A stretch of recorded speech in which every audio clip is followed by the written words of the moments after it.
हमारा हिंदी चैनल में आपका पुनः स्वागत है।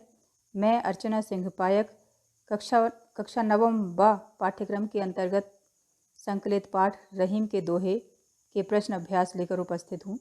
इस वीडियो में मैं इस पाठ के सभी प्रश्नों के आदर्श उत्तर बताऊंगी। ये आपको स्क्रीन पर भी देखने को मिलेंगे। आप इनको लिख लीजिए और इनको तैयार कीजिए। बेशक आप बहुत अच्छे अंक हासिल करेंगे।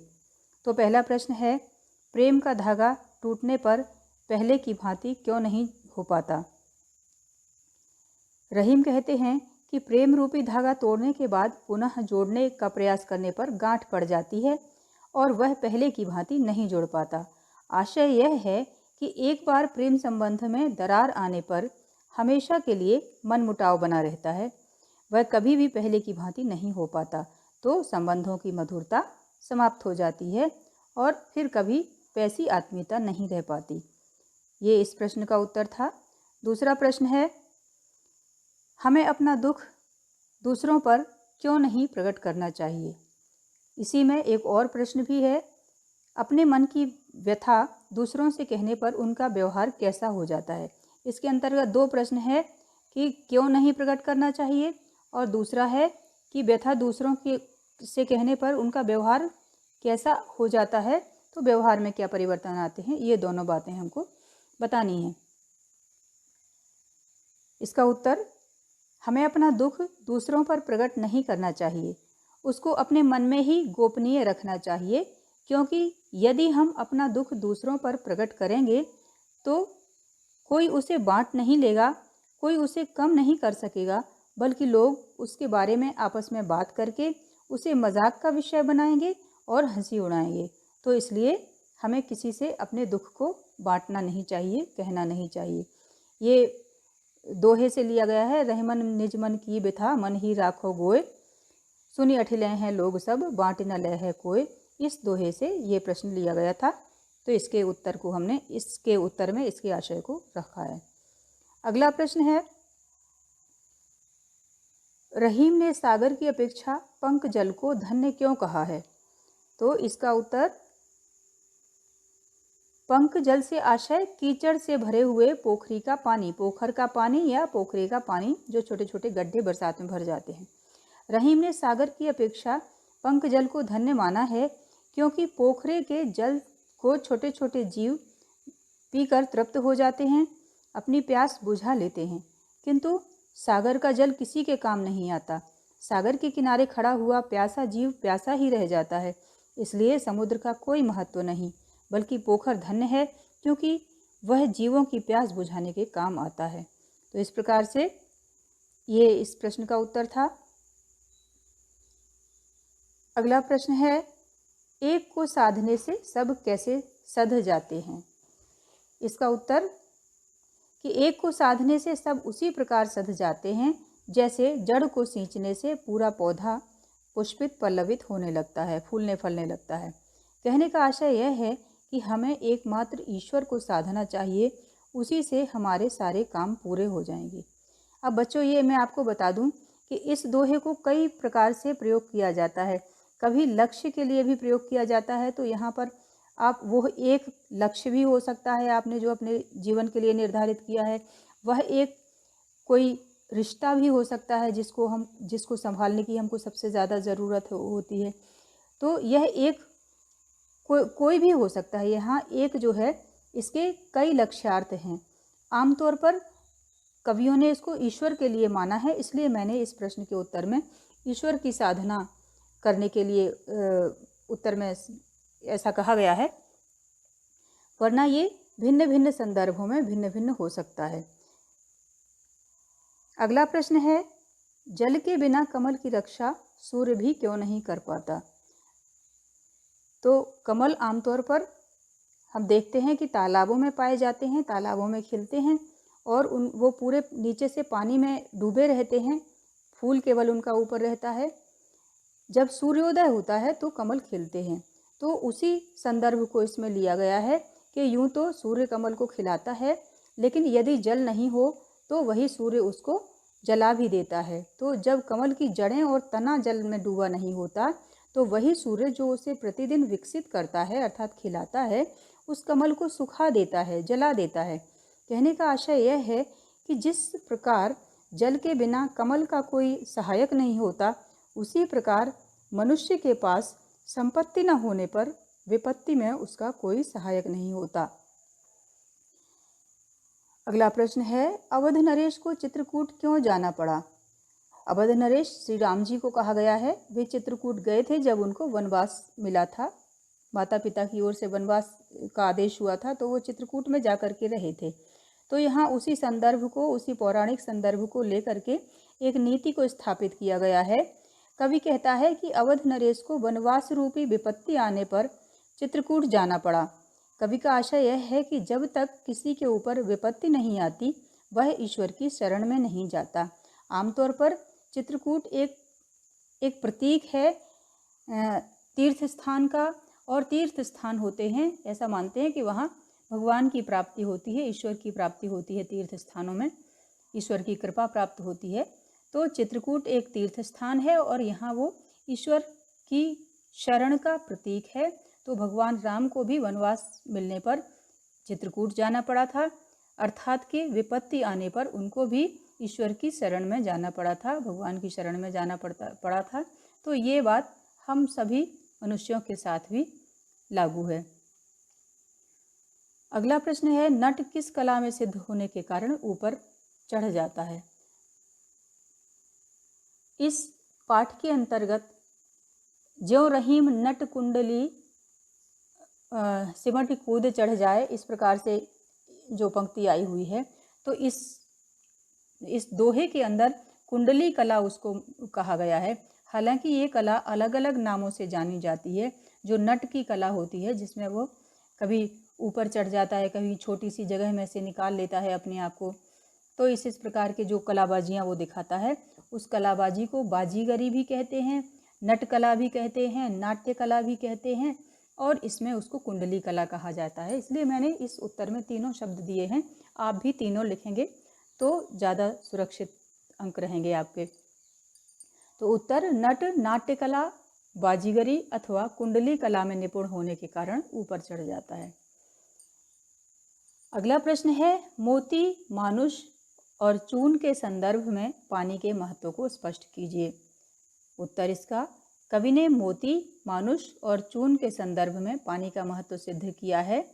मोती के संदर्भ में पानी का आशय चमक, मनुष्य के संदर्भ में पानी का आशय उसकी इज्जत, मान सम्मान, और चूना के संदर्भ में पानी का आशय जल अथवा चून आटा को भी कहते हैं। तो आटा के संदर्भ में भी पानी का आशय जल होता है। कहने का तात्पर्य यह है कि चूना एक ऐसा पदार्थ होता है जिसको कि जब तक पानी में न भिगोया जाए उसका उपयोग नहीं किया जा सकता।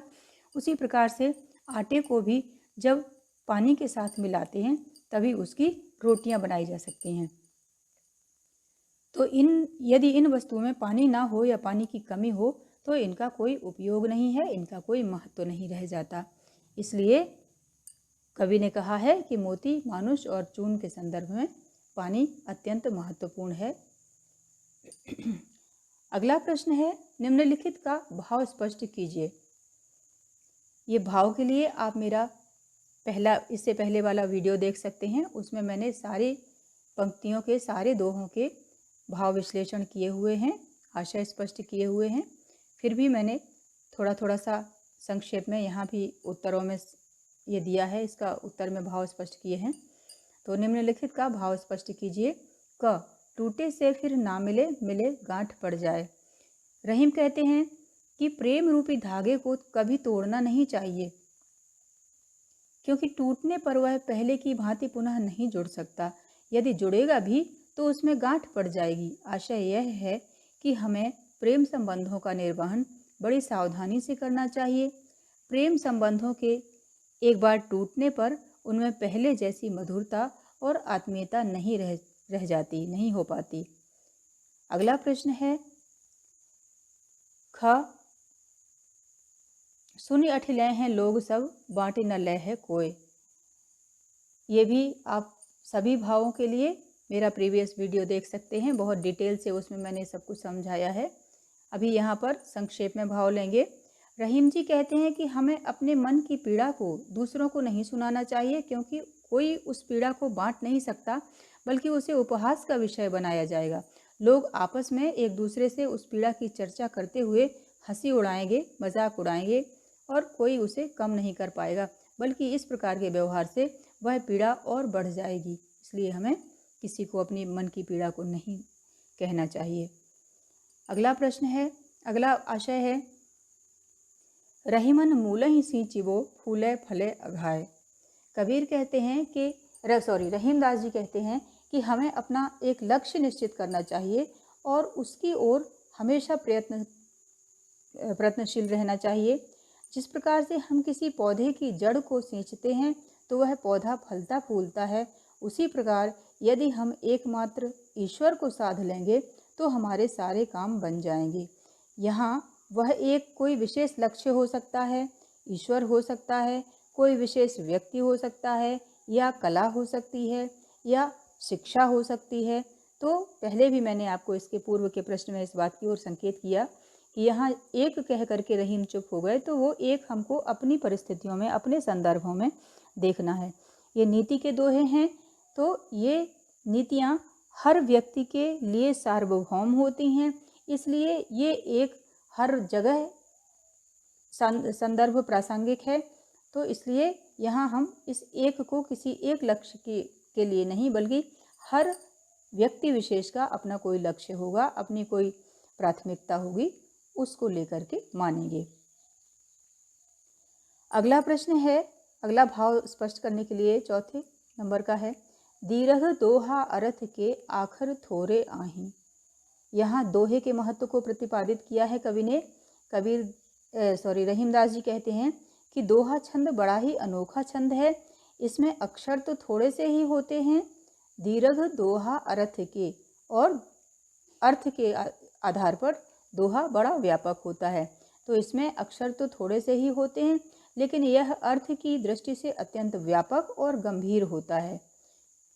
बस इतना ही पूछा गया है, इसलिए मैंने इस आशय में इतना ही दिया है। बाकी विस्तृत आपको मैंने वीडियो में पहले ही दे रखा है, आप उसमें देख सकते हैं। अगला है, नाद रीझ तन देत मृग नर धन हेत समेत। यहाँ त्याग के लिए कवि ने कहा है कि किसी भी आसक्ति को, किसी भी शौक को, या किसी भी आवश्यकता को पूरा करने के लिए हमें उसके लिए कुछ न कुछ कीमत चुकानी पड़ती है, हमें उसके लिए कुछ न कुछ त्याग करना पड़ता है। यहाँ पर कवि ने कुछ उदाहरण दिए हैं। वो कहता है कि नाद के ऊपर आसक्त होकर मृग अपना शरीर दे देता है, अर्थात शिकारी जब किसी मृग का शिकार करने चलते हैं तो वो मृदंग की आवाज़ करते हैं, और मृदंग की आवाज़ मृग को बहुत पसंद होती है। वह उसको सुन करके दौड़ा चला आता है और शिकारी पास में उस जानवर को देख करके मार देता है, उसका शिकार कर लेता है। मृग उस आसक्ति के कारण अपने प्राण भी दे देता है। तो नाद रीझ तन देत मृग नर धन हेत समेत। और मनुष्य का स्वभाव माना गया है कि वह धन लोलुप होता है, वह धन के लिए सब कुछ कर सकता है, अपना सर्वस्व लुटा सकता है। तो मनुष्य धन के लिए अपना सर्वस्व लुटा देता है। कहने का आशय ये है कि जिसको जिस वस्तु के प्रति आकर्षण होता है वह उसकी प्राप्ति के लिए कोई ना कोई कीमत अवश्य देता है, त्याग अवश्य करता है। इसमें इतना ही है। और अगला 4 पंक्तियां हैं जो, जहाँ काम आवे सुई कहा करे तरवारी। रहीम जी कहते हैं कि हर वस्तु का अपना महत्व होता है। जो छोटी चीज़ें हैं उनका उपयोग दूसरे प्रकार से होता है, बड़ी चीज़ें हैं उनका उपयोग भी होता है पर अन्य प्रकार से होता है। तो हर एक का अपना अपना महत्व है, हमें किसी को भी कम करके आंकना नहीं चाहिए, किसी को भी कम समझ के, तुच्छ समझ के त्याग नहीं देना चाहिए, उसकी उपेक्षा नहीं करनी चाहिए। यहाँ सुई और तलवार का उदाहरण लेकर के कवि ने कहा है कि हर वस्तु का अपना महत्व होता है। जो काम सुई कर सकती है वह काम तलवार नहीं कर सकती। यदि वस्त्र फट जाएं तो उन्हें सुई से ही सिला जा सकता है, तलवार से नहीं सिला जा सकता। इसलिए हमें कभी भी बड़ों को देख करके छोटों की उपेक्षा नहीं करनी चाहिए। तो ये प्रश्न था कि रहीमन देख बड़ेन को लघु न दीजिए डारी, जहाँ काम आवे सुई कहा करे तरवार। तो दूसरे बड़े लोगों को देखकर अक्सर लोग छोटों की उपेक्षा कर देते हैं, लेकिन कभी कभी वे ही काम में आते हैं और वहाँ बड़े लोग साथ नहीं दे पाते, इसलिए हमें छोटों की उपेक्षा नहीं करनी चाहिए। अगला प्रश्न है, पानी गए न उबरे मोती मानुष चून। इसका हमें आशय बताना है, भाव बताना है। रहीमदास जी कहते हैं कि पानी के अभाव में मोती, मनुष्य और चून, इन तीनों का उद्धार नहीं हो सकता, अर्थात यह तीनों महत्वहीन हैं यदि इसमें पानी नहीं है तो। यहाँ मोती के संदर्भ में पानी का अर्थ उसकी चमक, मनुष्य के संदर्भ में पानी का अर्थ उसकी इज्जत, और चूना या आटा के संदर्भ में जल है। मोती चमक के बिना मूल्यहीन है, मनुष्य मान सम्मान के बिना मूल्यहीन है, और चूने को जल में मिलाकर ही उपयोग किया जा सकता है, अथवा आटे में भी जल मिलाकर ही हम उसको उपयोग कर सकते हैं। तो इन तीनों चीज़ों के लिए पानी की अत्यंत आवश्यकता है। उसको रोटी बनाने के लिए हमको जल मिलाने की आवश्यकता है। इस प्रकार से ये प्रश्न पूरे होते हैं, ये भाव पूरे होते हैं। अगला तीसरा प्रश्न जो है, तीसरे प्रश्न में उन पंक्तियों को हमको बताना है जिनमें भाव, जो उद्धृत भाव है वो दिया गया है, तो उन पंक्तियों को हमको लेना है। निम्नलिखित भाव को पाठ में किन पंक्तियों द्वारा अभिव्यक्त किया गया है? तो क नंबर पर एक पंक्ति दी गई है, एक भाव दिया गया है, जिस पर विपदा पड़ती है वही इस देश में आता है। तो इसका कौन सी पंक्ति है? इसकी पंक्ति है, जा पर विपदा पड़त है सो आवत यही देश। इस पंक्ति का यह अर्थ है, अभिप्राय है। इसके बाद में दूसरा है, कोई लाख कोशिश करे पर बिगड़ी बात फिर नहीं बन सकती। तो इसके लिए जो पंक्ति आई है इस पाठ में वो है, बिगड़ी बात बने नहीं लाख करो किन कोय। अगला ग नंबर पर, पानी के बिना सब सूना है अतः पानी अवश्य रखना चाहिए। ये इसके लिए पंक्तियां हैं, रहीमन पानी राखिए बिनु पानी सब सून। अगला चौथा प्रश्न है, उदाहरण के आधार पर पाठ में आए निम्नलिखित शब्दों के प्रचलित रूप लिखिए। कुछ उदाहरण दिए हैं, 2 उदाहरण दिए हुए हैं। उदाहरण दिया है पहला कोय। कोय का अर्थ होता है प्रचलित रूप में ये कोई होता है, और जो के लिए प्रयोग किया जाता है, तो ये प्रचलित रूप हमको देना है। यहाँ अगला है जो प्रश्न में दिया गया है, ज्यों, जिस प्रकार या जैसे प्रचलित रूप में प्रयोग किया जाता है। नहीं, धनी, धन्य, जिय, जीव, होए, होता है, तरवारी, तलवार, मूलहि, मूल को या जड़ को, प्यासो, प्यासा, आवे, आए, उबरे, उबरे मतलब उबरना या उद्धार होना, बिथा, व्यथा, परिजाए, पड़ जाए, कछु, कुछ, कोय, कोई, आखर, अक्षर, थोरे, थोड़े, माखन, मक्खन, सींचिवो, सींचेंगे, पियत, पीते हैं, बिगड़ी, बिगड़ी, सहाय, सहायक, बिनु, बिना, अठिलाए हैं, इठलाएंगे। तो ये सारे प्रश्न थे इस पाठ के। आशा है आपके लिए ये बहुत उपयोगी होंगे। मेरे इस वीडियो को लाइक कीजिए, चैनल को सब्सक्राइब कीजिए और इस वीडियो को अपने मित्रों के साथ शेयर कीजिए। धन्यवाद। अगले वीडियो में पुनः उपस्थित होंगी एक नए वीडियो के साथ, एक नए लेसन के साथ।